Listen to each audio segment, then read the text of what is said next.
துவா உங்கள் விதியை மாற்றும். ஏதேனும் ஒன்று தீர்மானிக்கப்பட்டது போலவோ, எழுதப்பட்டது போலவோ அல்லது சாத்தியமற்றது போலவோ உங்களுக்கு தோன்றினாலும் அதை மாற்றும் சக்தி துவாவிற்கு உண்டு. நினைவில் கொள்ளுங்கள், நீங்கள் விதியை கட்டுப்படுத்துவதால் அல்ல, மாறாக உங்கள் விதியை எழுதியவனே அவனை அழைக்குமாறு உங்களுக்கு கட்டளை இட்டவன் என்பதால் தான்.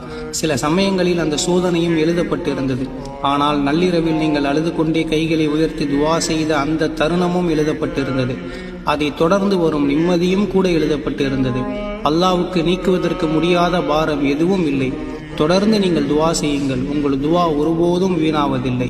அல்லாஹ் கூறுகிறான், என் மீது ஒருபோதும் நீ நம்பிக்கை இழக்காதே. உன்னுடைய நாளை இன்றைய தினத்தை விட சிறப்பாக மாற்றக்கூடியவன் நான். அவன் வல்லாகி மாற்றுவான். எனது சகோதர சகோதரிகளே, நீங்கள் காத்திருங்கள். எனது பதிவு உங்களுக்கு பயனுள்ளதாக இருந்தால் என்னுடைய தாயை உங்களுடைய துவாவில் இணைத்துக் கொள்ளுங்கள். அஸ்ஸலாமு அலைக்கும் வரஹ்மத்துல்லாஹி வபரகாத்துஹு.